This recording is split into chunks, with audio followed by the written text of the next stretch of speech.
नमस्कार।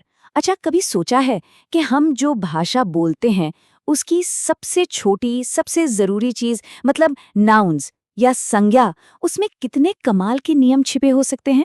आज हम बस उन्हीं नियमों की दुनिया में गोता लगाने वाले हैं। और इस सफर में हमारे गाइड होंगे government middle school Bhairon Khera Jind के इंग्लिश टीचर सोहन अंजान। उनके काम की मदद से हम इन नियमों को बिल्कुल आसान बना देंगे। तो देखिए हमारा रोड मैप क्या है। सबसे पहले हम समझेंगे कि भाई ये नाउन होता क्या है।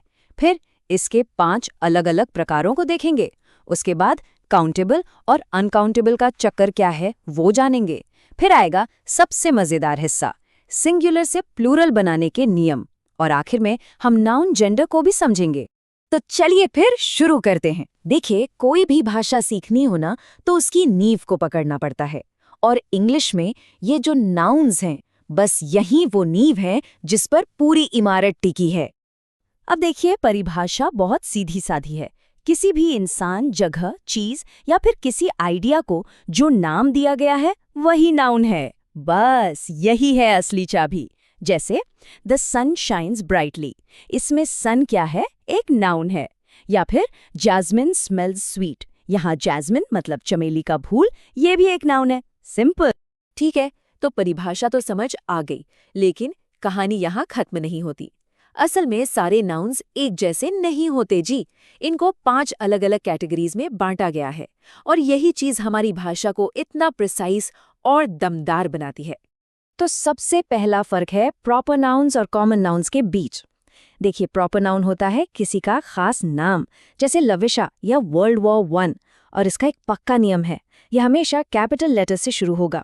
दूसरी तरफ है कॉमन नाउन, ये एक आम नाम है, जैसे कंट्री या बॉय। इसे कैपिटल में लिखने की जरूरत नहीं। यहाँ इस टेबल को देखिए, इससे बात और भी साफ हो जाएगी। जैसे इंडिया एक खास देश का नाम है ना? तो ये हुआ प्रॉपर नाउन। लेकिन कंट्री शब्द, ये तो किसी भी देश के लिए हो सकता है, तो ये हो गया कॉमन नाउन। बिल्कुल वैसे ही अमन एक खास लड़का है, लेकिन बॉय तो दुनिया का कोई भी लड़का हो सकता है।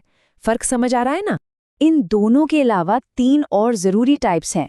पहला है एब्स्ट्रैक्ट नाउन, मतलब ऐसी चीज जिसे हम छू नहीं सकते, बस महसूस कर सकते हैं, जैसे ईमानदारी। फिर आता है कलेक्टिव नाउन, जो पूरे ग्रुप का नाम होता है, जैसे अ टीम ऑफ प्लेयर्स, खिलाड़ियों की एक टीम। और आखिर में मटीरियल नाउन, यानी वो चीज जिससे कुछ बनता है, जैसे सोना या प्लास्टिक। चलिए, नाउन्स की दुनिया में अब एक और बड़े सवाल की तरफ बढ़ते हैं। सवाल ये है कि क्या हम उन्हें गिन सकते हैं? यहीं से शुरू होता है काउंटेबल और अनकाउंटेबल नाउन्स का खेल। और सच बताऊं तो यहीं पर अक्सर लोग थोड़ा कंफ्यूज हो जाते हैं। अच्छा, एक सवाल है, ये जो शब्द है मतलब बाल, बताइए ये काउंटेबल है या अनकाउंटेबल? सोचिए जरा। ये एक बड़ा ही ट्रिकी सवाल है और इसका जवाब बड़ा मजेदार है। जवाब इस बात में छिपा है कि हम इस शब्द का इस्तेमाल कर कैसे रहे हैं। तो देखिए, इसका जवाब है कंटेक्स्ट, यानी कि संदर्भ। अगर कोई कहे मेरी मेज पर 3-4 बाल पड़े हैं, तो यहाँ आप बालों को गिन रहे हैं, तो ये हो गया काउंटेबल।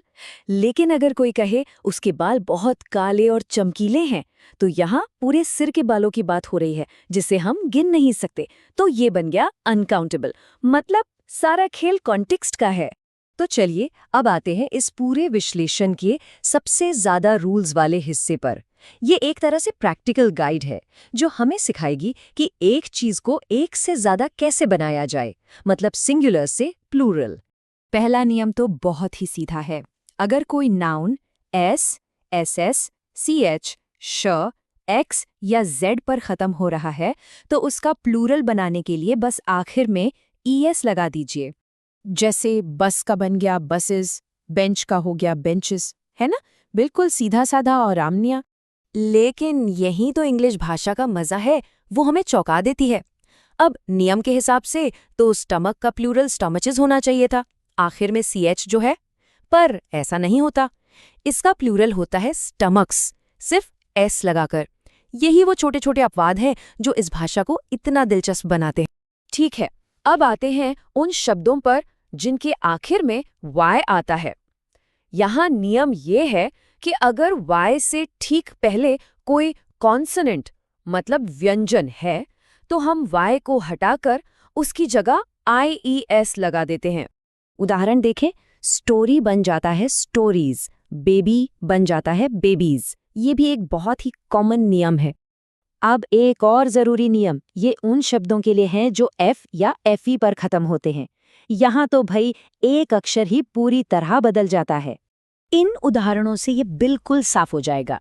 जैसे नाइफ का प्लूरल बनता है नाइव्स, वाइफ का बनता है वाइव्स। लेकिन हाँ, यहाँ भी एक दो अपवाद हैं, जैसे रूफ का रूफसी होता है, रूव्स नहीं।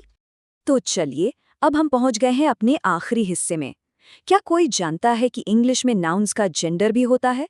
जी हाँ, उन्हें उनके जेंडर के हिसाब से भी बांटा जाता है। ये 4 तरह के होते हैं। मैस्कुलिन मतलब पुल्लिंग, फेमिनिन यानी स्त्रीलिंग, फिर आता है कॉमन जेंडर जो मेल फीमेल दोनों के लिए हो सकता है, जैसे फ्रेंड या पेरेंट, और आखिर में है न्यूटर जेंडर। ये होता है बेजान चीजों के लिए, जैसे चेयर या बॉक्स। अब मैस्कुलिन को फेमिनिन में बदलने के भी अलग अलग तरीके हैं, बड़े मजेदार हैं। कभी कभी तो बस एस जोड़ दो, जैसे पोएट का पोएटेस बन गया। कभी कभी थोड़ा सा शब्द बदलकर एस लगता है, जैसे एक्टर से एक्ट्रेस हो गया। और कभी कभी तो पूरा का पूरा शब्द ही नया होता है, जैसे किंग का क्वीन। तो आखिर में सबसे जरूरी बात क्या है? ये सारे नियम ये सिर्फ किताबी बातें नहीं हैं। असल में इन पर महारत हासिल करने का मतलब है कि हम अपनी बात ज्यादा साफ, ज्यादा सटीक और ज्यादा असरदार तरीके से कह सकते हैं। और जाते जाते एक सवाल छोड़ जाता हूं, जरा सोचिए, भाषा क्या हमेशा नियमों में बंधी रहती है? आज के मॉडर्न इंग्लिश में जो हम रोज बोलते सुनते हैं, इनमें से कौन से नियम हैं जो सबसे ज्यादा तोड़े जाते हैं या बदल रहे हैं? ये सवाल हमें याद दिलाता है कि भाषा कोई पत्थर की लकीर नहीं, ये तो एक जिंदा सांस लेती हुई चीज है जो हमेशा बदलती रहती है।